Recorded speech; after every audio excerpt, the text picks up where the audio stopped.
Allahumma salli ala Sayyidina Muhammad wa ala alihi wa sahbihi ajma'in. Qala Allah Ta'ala fil Qur'anil Karim, a'udzu billahi minasy syaithanir rajim. Ya ayyuhan nasu dzkuru ni'matallahi 'alaikum hal min khaliqin ghairullahi yarzuqukum minas sama'i wal ardh. La ilaha illa huwa fa anna tufakun. Sadaqallahul azim. Amma ba'd. Hadirin rahimakumullah. Alhamdulillah, malam ini tentu karena iradah Allah Subhanahu wa taala dan kekuasaannya yang bertemu dengan keinginan kita bisa hadir di tempat yang mulia ini. Mudah-mudahan Allah menghitung setiap langkah kita dan adanya kita di tempat ini dari awal sampai akhir sebagai suatu kebaikan yang akan memberatkan timbangan kebaikan kita kelak. Hadirin rahimakumullah. Di muqaddimah saya menyampaikan satu ayat. Ayatnya ayat 3 yang ada pada surat 35, surat Fussilat.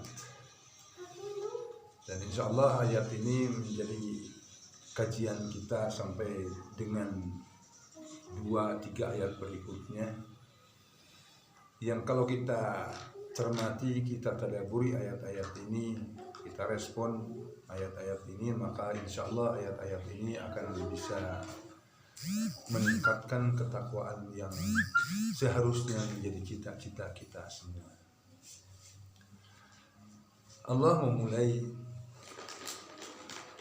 surah Fussilat surah 35 ayat 3 ini dengan harfu nida, dengan kata seru yang dimulai dengan ya, satu kata yang digunakan untuk memanggil mereka yang jauh agar dekat, dan diteruskan dengan ayyuha, satu kata yang memanggil agar mereka yang sudah dekat itu semakin mendekat. Allah memanggil ya ayuhan nas, wahai manusia. Udkuru ni'matallahi 'alaikum, hendaklah kalian mengingat akan nikmat yang Allah berikan kepada kalian. Hal min khaliqin ghairullah, apa ada pencipta selain daripada Allah, yarzuqukum minas sama'i wal ardh, yang memberikan rizki kepada kalian dari langit dan bumi. Ini pertanyaan retoris, pertanyaan yang tidak membutuhkan jawaban, karena akhirnya kita pasti akan menjawab bahwa tidak ada selain daripada Allah yang memberikan rezeki kepada kita. Masya Allah. Setelah Allah bertanya dengan pertanyaan itu, dan kita insya Allah akan menjawab dengan jawaban yang sama, bahwa tidak ada yang menciptakan selain daripada Allah, yang memberikan rezeki kepada kita dari langit dan bumi. Allah meneruskan pertanyaan itu dengan pernyataan. Pernyataannya la ilaha illahu, tidak ada ilah, tidak ada sesembahan, tidak ada ketaatan illallah, kecuali hanya kepada Allah. Yang namanya ilah, sebagaimana kita nyatakan dalam kalimat syahadat kita, la ilaha illallah. Ilah itu, la ilaha illallah itu memiliki makna ujung-ujungnya adalah la ta'ata illallah, tidak ada ketaatan kecuali kepada Allah. Allah menyatakan la ilaha illahu, tidak ada ilah kecuali Allah, tidak ada yang harus kita taati kecuali Allah. Fa anna tufakun, tapi kemudian kenapa kalian itu berpaling? Kenapa kalian itu tidak menghadap kepada Allah? Kenapa kalian itu tidak mentaati perintah Allah? Kenapa kalian itu justru ketika Allah melarang kalian dari itu, ini kalian itu langgar? Awal ayat menjelaskan bahwa sesungguhnya kita yang seperti itu adalah kita yang tidak memiliki keimanan yang kuat bahwasanya Allah itu adalah satu-satunya pencipta kita. Ketaatan atau pelanggaran atas ketaatan juga kita lakukan karena kita itu juga tidak merasa bahwa Allah Subhanahu wa taala itu telah memberikan apa yang kita perlukan. Makanya hadirin rahimakumullah, hendaknya surat Al-Ikhlas yang harus kita baca 3 balikan setelah sholat subuh, 3 balikan setelah maghrib atau isya, yang di dalam surat Al-Ikhlas itu ada ayat Allahus Somad. Allah itu maha tempat bergantungnya kita. Hendaklah kita itu sangat menggantungkan diri kita itu kepada Allah. Agar apa? Agar kita itu tidak berpaling, agar kita itu menghadap kepada Allah. Jadi ideal sekali kalau misalnya kita, kebutuhan kita hanya terhadap 1 tetes garam pun kita yakini bahwasanya 1 tetes garam itu tidak akan kita dapatkan kecuali Allah berikan kepada kita. Dan harus juga kita yakini bahwasanya ketika kita sakit, bukan bodrek, bukan napasin, bukan obat-obat apapun itu yang akan menyembuhkan kita, tapi Allah. Idza maridtu fahuwa yashfin. Kata Ibrahim alaihissalam, ketika aku sakit maka Allah lah yang menyembuhkanku.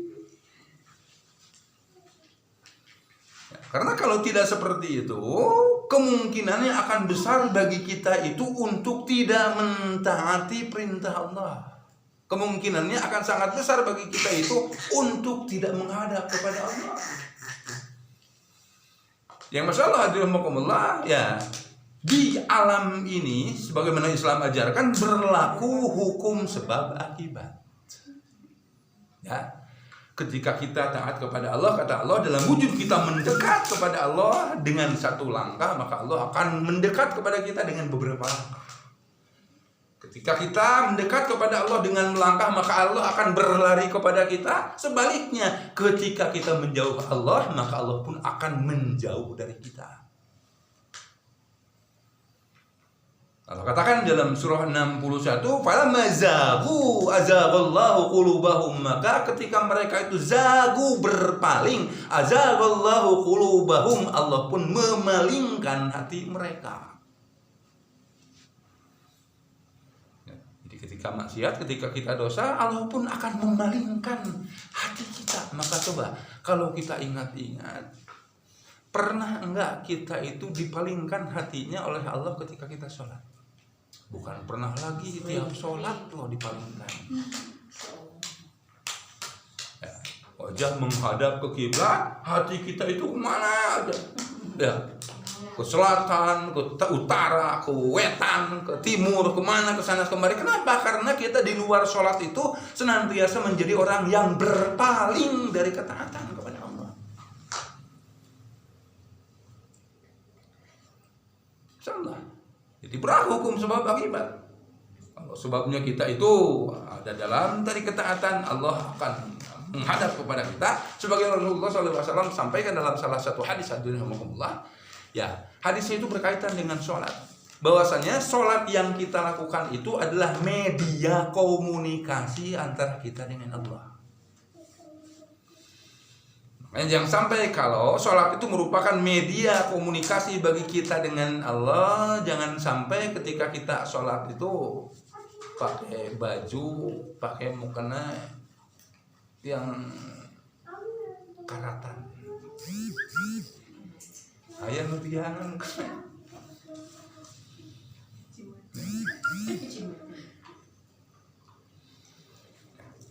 Rasulullah SAW bersabda bahwa ketika seseorang sholat, dia menghadap kepada Allah, maka Allah pun menghadap kepada kita. Tapi Allah akan berpaling dari menghadap kita ketika kita dalam sholat itu sudah mulai seharusnya ke depan, ke kiblat, kita udah. Nah, Allah kemudian akan berpaling dari kita.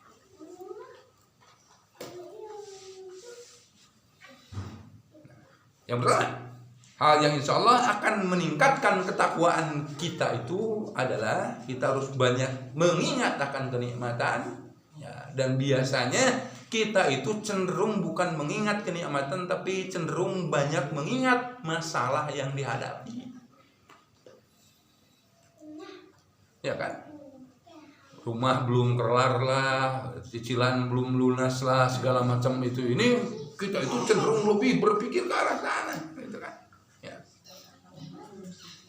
Masalah-masalah yang kita hadapi, padahal hakikatnya jumlah masalah yang kita hadapi itu jauh lebih sedikit daripada kenikmatan yang kita dapatkan.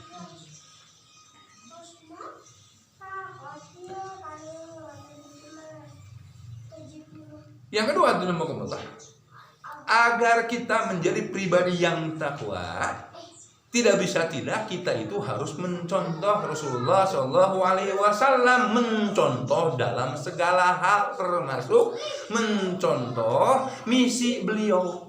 Beliau itu diutus oleh Allah Subhanahu wa taala, "Wa ma arsalnaka illa kafatan linnas," dan tidaklah aku mengutusmu ya Rasulullah kecuali untuk seluruh manusia. Untuk apa? Untuk mengasihi sayangi umat ini, mengajarkan umat ini tentang betapa berharganya akhirat kita tinimbang dunia kita.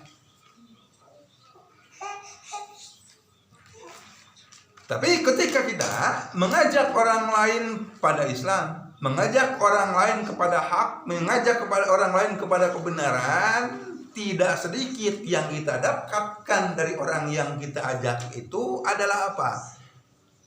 Wa iyyukadzibuka, dan jika mereka mendustakanmu ya Rasulullah, faqad kudzibat rusulun min qablik, maka sesungguhnya rasul-rasul sebelummu pun telah didustakan oleh kaumnya. Wa ilallahi turja'ul umur, dan kepada Allah lah kembalinya segala urusan. Ya. Jadi ngajak orang lain itu wajib. Ya. Jadi orang-orang yang membenci Islam itu memahamkan kepada kita itu pemahaman yang salah. Makanya kita dipahamkan oleh mereka, untuk apa kamu itu mengajarkan kebaikan, dakwah kepada orang lain, mengajak kepada orang lain berbuat baik. Kan ayatnya juga, ku anfusakum wa ahlikum naro, peliharalah dirimu dan keluargamu dari neraka. Kan perintahnya juga seperti itu. Padahal tadi ayat wa ma arsalnaka illa kafatan linnas, dan tidaklah aku mengutusmu kecuali untuk seluruh manusia. Dan kalau kita memahami ayatnya itu ayat yang tadi, ya, ku anfusakum wa ahlikum nar, peliharalah dirimu dan keluargamu dari api neraka. Hakikatnya keluarga kita itu tidak akan bisa terpelihara dari neraka kecuali diantaranya teman-temannya, lingkungannya itu adalah teman-teman dan lingkungan-lingkungan yang memiliki semangat untuk menjadi ahli surga. Ya. Karena kan istri kita, suami kita, anak-anak kita kan bergaulnya itu dengan tetangga. Kalau kita tidak memiliki kepedulian terhadap tetangga kita, maka ketika anak kita bergaul dengan tetangga kita, ada kemungkinan anak kita itu akan terwarnai oleh tetangga kita. Dalam hal ini, yang harus kita lakukan adalah terus-terusan memperbaiki diri, dan pada saat yang sama memperbaiki keluarga, memperbaiki lingkungan kita. Karena tadi toh akhirnya kita itu akan berinteraksi itu sehari-hari kita itu dengan lingkungan kita. Tapi ketika kita mengajak kepada mereka itu kebaikan, tadi jangan aneh. Rasul saja didustakan oleh kaumnya, apalagi kita. Ya, karena kita itu sangat pantas untuk didustakan, karena ketika kita mengajak A, kitanya melakukan B. Kita mengajak C, kitanya ke D. Akan sangat mungkin orang itu mendustakan kita. Pangkat Rasul aja didustakan kok. Wa ilallahi turja'ul umur, dan kepada Allah lah kembalinya segala urusan. Urusan diantaranya, kalau kita mengajak kepada orang lain kebaikan, mereka mengikuti apa yang kita ajarkan, urusan Allah untuk memberikan pahala kepada kita. Ketika kita mengajak orang lain kepada kebaikan, tapi orang lain itu malah mendustakan kita, urusan Allah untuk menyiksa orang yang mendustakan kita, bukan urusan kita. Urusan kita itu adalah concern bagaimana untuk terus-terusan berbuat baik.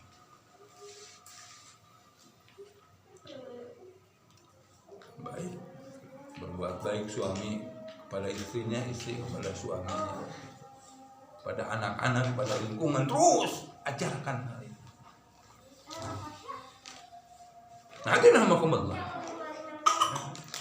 Ayat berikutnya, ketika kita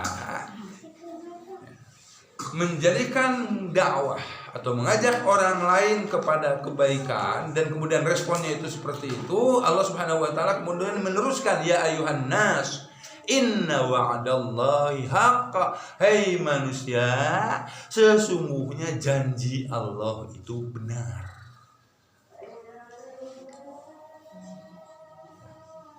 Apa yang dimaksud dengan wa'dallahi haq, janji Allah itu benar? Ulama bersepakat, ayat-ayat seperti ini ayat-ayat yang berkaitan dengan janji Allah itu, yaitu akhirat kita, bahwasanya akhirat yang Allah janjikan itu adalah benar adanya. Kapan akhirat terjadi?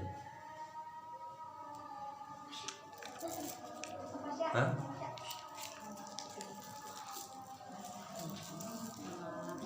Kiamat. Akhirat. Hari akhirat itu yang dimulainya bukan dengan kiamat. Hari akhirat itu dimulainya dengan meninggalnya kita.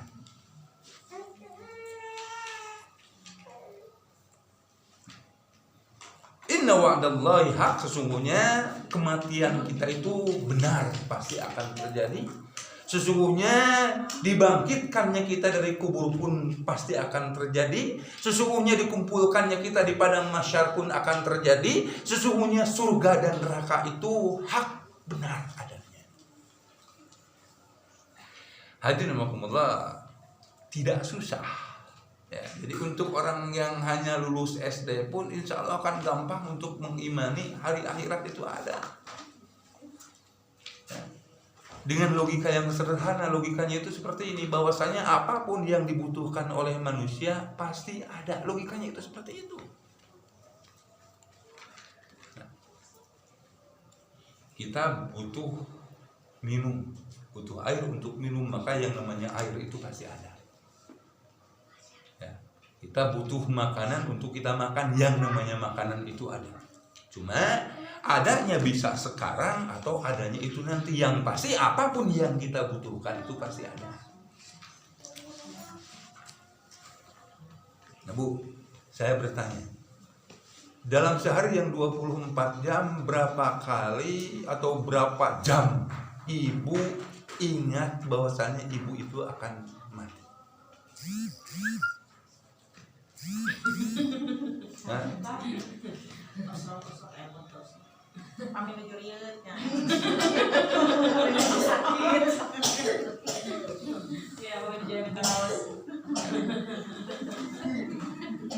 Jarangnya kita ingat terhadap kematian menunjukkan bahwasanya kita itu ingin hidup abadi. Nah tadi, apa yang kita butuhkan pasti ada. Makanan kita butuhkan, tapi kan bisa jadi ada sekarang atau adanya nanti. Minuman bisa sesuatu yang kita butuhkan, tapi bisa ada sekarang atau nanti. Sama, keabadian pun kita butuhkan. Cuma dunia ini bukan tempatnya adanya keabadian, karena dunia itu fan, rusak. Maka keabadian yang kita butuhkan pasti akan ada kapan? Akhirat.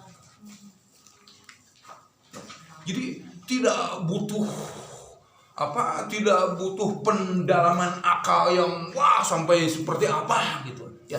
Dengan seperti itu aja, dengan dalil yang sederhana, sebetulnya akhirat itu ada. Sederhana dalilnya seperti itu, bahwasanya apapun yang kita butuhkan itu pasti ada.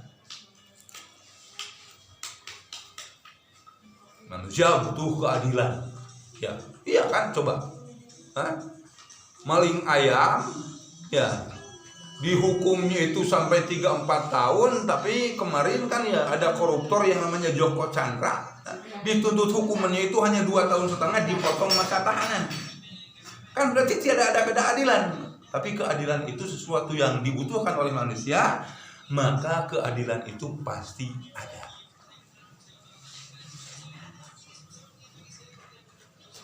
Hadirin rahimakumullah. Masya Allah. Insya Allah kita akan bisa mengimani tentang adanya akhirat ketika kita pun mengimani bahwasanya Allah itu adalah pencipta satu-satunya. Tadi hal min khaliqin ghairullah. Apakah ada pencipta selain daripada Allah?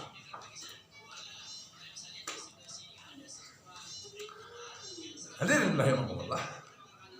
Jika ini nih, Masya Allah, yang Allah Subhanahu wa ta'ala janjikan kepada kita, jika kita mengimani tentang janji Allah, yang akan terjadi adalah fala taghurrannakumul hayatud dunya, maka tidak akanlah kehidupan dunia itu menipu kalian. Jadi mereka yang tertipu oleh kehidupan dunia itu sebetulnya mereka yang tidak betul-betul mengimani terhadap adanya hari akhirat.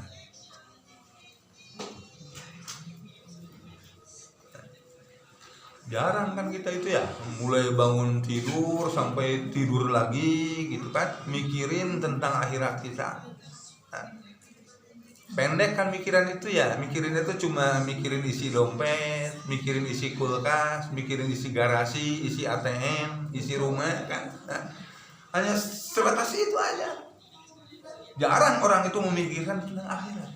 Nah, orang yang seperti itu sebetulnya orang yang telah ditipu oleh kehidupan dunia, yang Masya Allah, kehidupan dunia itu kan qalil, sangat sedikit sekali. Kehidupan dunia itu jika kita usahakan untuk kita dapatkan, bisa jadi kita dapatkan, bisa jadi juga tidak.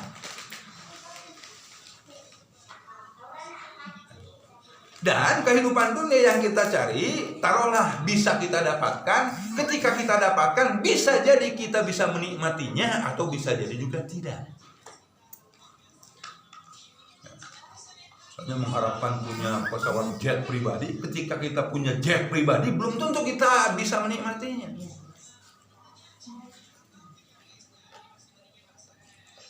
Mengharapkan makanan apa, misalnya tiap hari kita itu mengidamkan tiap hari itu hari Senin ini makanannya, Selasa ini, Rabu ini, Kamis ini gitu kan. Terus itu kehidupan dunia yang kita bayangkan, yang kita harapkan. Bisa jadi ketika kita dapatkan, kita itu bisa menikmatinya atau tidak. Kan mendadak ketika kita ada mendapatkannya, gigi sakit.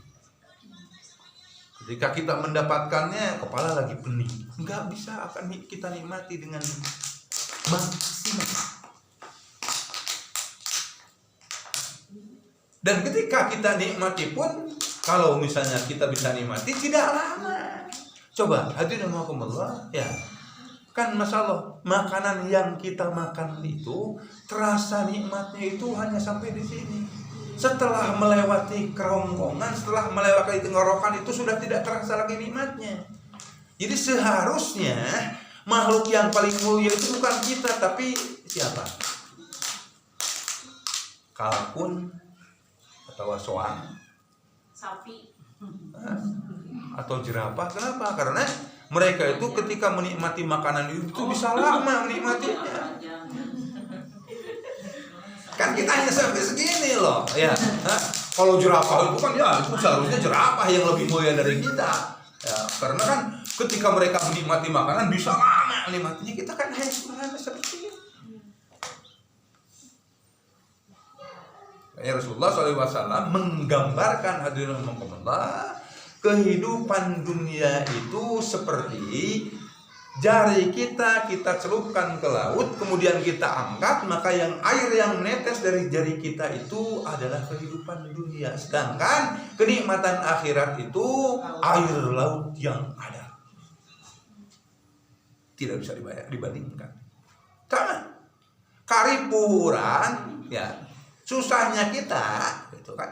berkaitan dengan dunia dan akhirat itu ya itu sama dengan jari kita yang dimasukkan ke laut ya diangkat laut diangkat lagi. Susahnya dunia itu hanya seperti itu, tapi susahnya di akhirat nanti itu sama dengan air laut yang ada.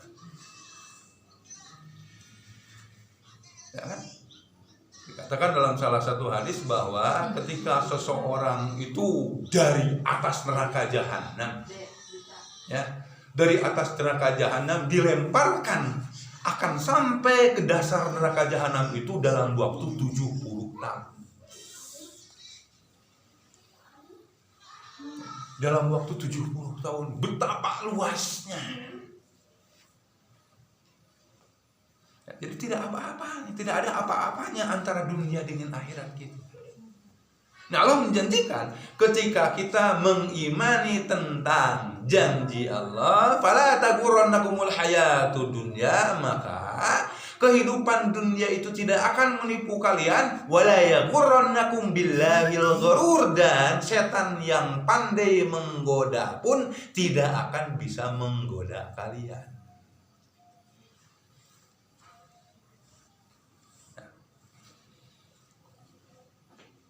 Goda ibu-ibu diantaranya untuk tidak bisa mensyukuri ya, hasil dari yang dibawa oleh suaminya. Tidak akan bisa setan itu menggoda seperti itu pada ibu-ibu.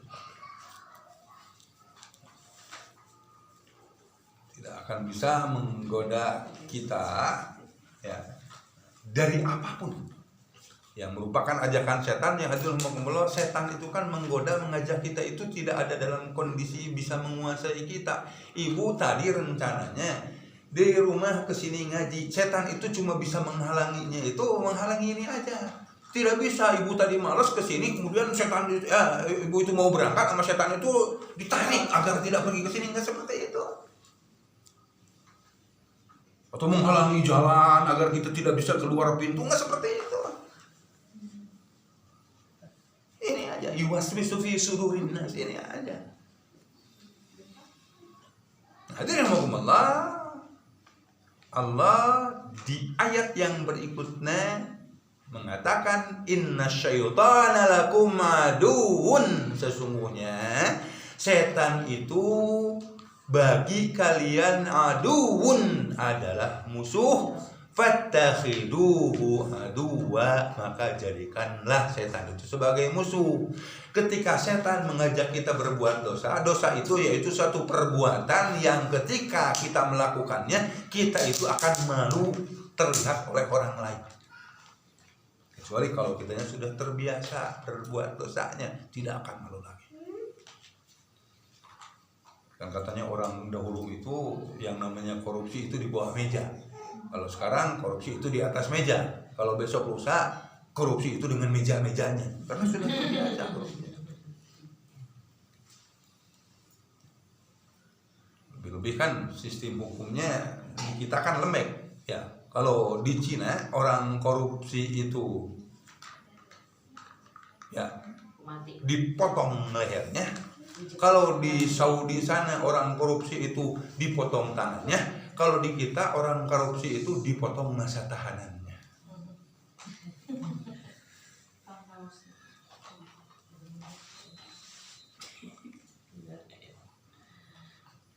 Nah, setan adunakumullah, inna syaitana lakum aduun, setan itu musuh kalian, fattakhiduhu aduwa, maka angkatlah jadi musuh kalian. Seperti apa setan yang menjadi musuh kita itu menggoda kita? Adunakumullah, setan menggoda kita pertama, yaitu setan menggoda kita bagaimana caranya agar kita itu melakukan perbuatan syirik. Suka nggak Bu melakukan perbuatan syirik? Suka, cuma sering tidak sadarnya. Iya. Kata Ibnu Abbas, seseorang itu telah melakukan perbuatan syirik ketika dia mengatakan, kalau tadi malam tidak ada ayam yang berkokok, niscaya rumahku akan kemalingan. Itu sudah syirik.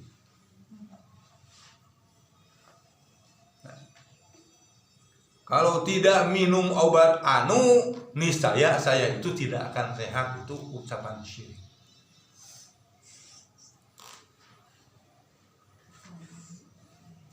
Makanya kata Ibnu Abbas yang namanya syirik itu samar, susah untuk diketahui kecuali bagi orang-orang yang berilmu. Saking susahnya untuk diketahui, Ibnu Abbas itu mentamsilkan, menganalogikan syirik itu seperti semut hitam yang berjalan di atas batu hitam di kegelapan malam yang kita upayakan untuk bisa mendengar langkahnya. Jangankan semut hitam, makhluk kecil mana mungkin akan kita bisa mendengar langkahnya, apalagi di kegelapan malam di atas batu hitam. Nah, ketika setan dalam proyek yang pertamanya, dalam langkah yang pertamanya, yaitu bagaimana caranya agar kita melakukan perbuatan syirik, ternyata kita itu tidak melakukan apa yang diajarkan oleh setan, maka setan akan melangkah dalam langkah yang kedua, yaitu bagaimana caranya agar kita itu melakukan dosa besar.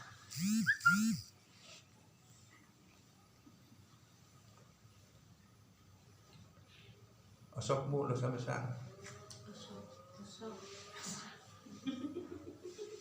Kita jadi proses nggak kadutan, karena hasilnya nangis saya kata sirik.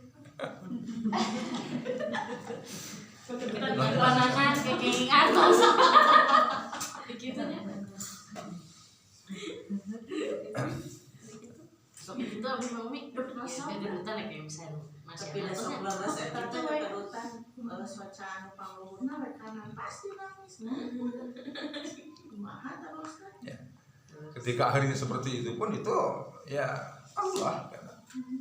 Allah menguji kita apakah kita akan tetap dengan pemahaman yang seperti itu, atau ketika kita melakukan seperti itu kita segera istighfar.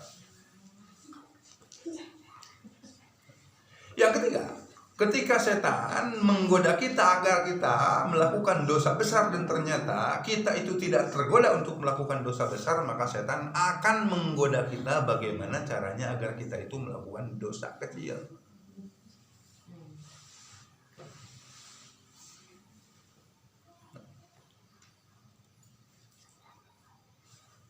Membangkang terhadap suami dalam kasus tertentu bisa jadi dosa kecil. Dalam kasus tertentu, dalam kasus-kasus yang lain bisa jadi dosa besar, ya, iya kan? Dalam hadis itu bahkan ketika ibu kita itu, orang tua kita itu ada dalam keadaan yang sakit parah, kita meminta izin kepada suami dan suami tidak mengizinkan, ya, kita itu tidak bisa pergi. Dalam satu keterangan, walaupun ada yang mempertanyakan tentang kesohihan hadis ini. Yang namanya ibu-ibu itu kalau menurut dongengnya ya, jadi tidak seharusnya membangkang kepada suami itu, karena kan ibu-ibu itu di dalam Islam itu dimanjakan ya. Yang dimanjakan itu dalam pengertian kan belanja pekerjaan suami, masak pekerjaan suami, mencuci pekerjaan suami, mensetrika pekerjaan suami. Ibu-ibu itu apa kerjanya? Ibu-ibu itu kerjanya hanya duduk manis, tidur, berdandan, dan mengikuti apa yang diinginkan suami. Kata suami itu, mama mencuci sekarang.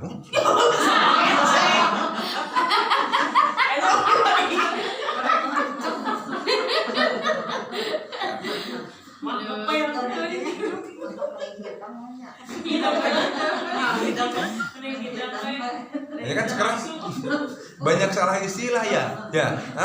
Kalau suami ngepel atau kalau suami nyuci kan bahasanya itu sedang membantu istri, bukan membantu istri, karena memang itu kerjaan suami. Justru ketika istri mencuci, istri mensetrika, sedang membantu suami. Ya, lo kan nyuruhna. Ngadepin ke suami itu. Tapi kayak diturutan anak. Wios nyuruh mah. Ikutikan kemauan suami. Berarti numpang rausna di desa. Suami ini. Oh, memang kan Pak Ustaz. Iya, Ngatos Ustaz pasti. kadang-kadang dirosok menyuruh mencuci juga nya. Tidak menyalahkan. Jadi yang ketiga, ya ketika setan mengajak kita, menggoda kita agar melakukan dosa besar tidak mampu, maka setan akan menggoda kita untuk melakukan dosa kecil. Ketika setan mengajak kita untuk berbuat dosa kecil, kita pun ternyata alhamdulillah tidak tergoda oleh godaan setan, maka setan akan menggoda kita bagaimana caranya agar kita itu memperbanyak hal-hal yang halal. Halal-halalnya itu, tapi ketika kita melakukan banyak hal-hal yang dihalalkan oleh agama, ingat, kita sebetulnya sedang tergoda setan. Tidur halal, ya. Tapi kalau adzan subuh dilabrak, bahkan bagi kita ahli pengajian itu ya minimalnya jam 3 itu sudah terbangunkan, ya. Dan ketika kita bangun, kita berdoa, ya maka Rasulullah SAW ketika kita bangun dari tidurnya kita, maka ya ikatan setan itu udah lepas. Ketika kita bangun itu udah lepas ikatan setan itu.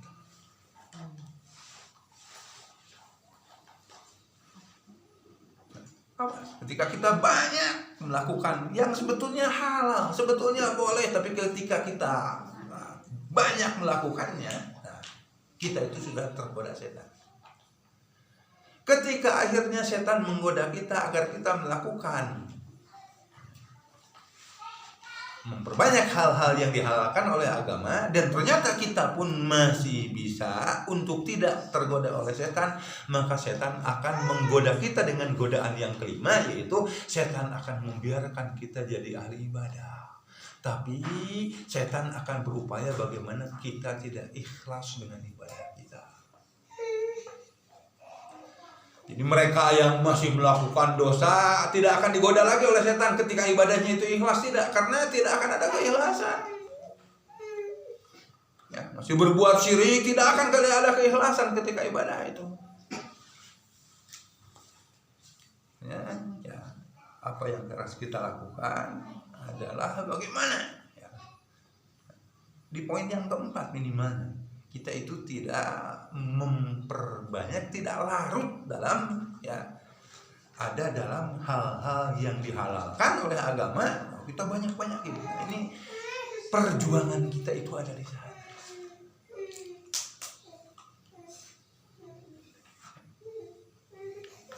Jadi insyaallah ketika kita bisa melawan godaan setan yang kita jadikan musuh kita, maka insya Allah akan termungkinkan ketakwaan kita itu akan naik, sebagaimana yang menjadi kurang lebih judul kajian kita, ya, tadabbur kita di 4 ayat yang ada pada surah 35 ini. Tadabbur tentang ayat-ayat yang insya Allah akan meningkatkan ketakwaan kita. Jadi Allah mungkin itu yang bisa sama-sama kita kaji pada kesempatan malam ini. Mudah-mudahan Allah memberikan pemahaman yang baik terhadap agama kita, dan mudah-mudahan Allah memberikan kekuatan pada kita semuanya untuk bisa mengamalkan pemahaman kita. Rabbana atina fid dunya hasanah wa fil akhirati hasanah wa qina adzabannar. Subhanakallahumma wa bihamdika asyhadu an la ilaha illa anta astaghfiruka wa atubu ilaik. Assalamualaikum warahmatullahi wabarakatuh. Waalaikumsalam.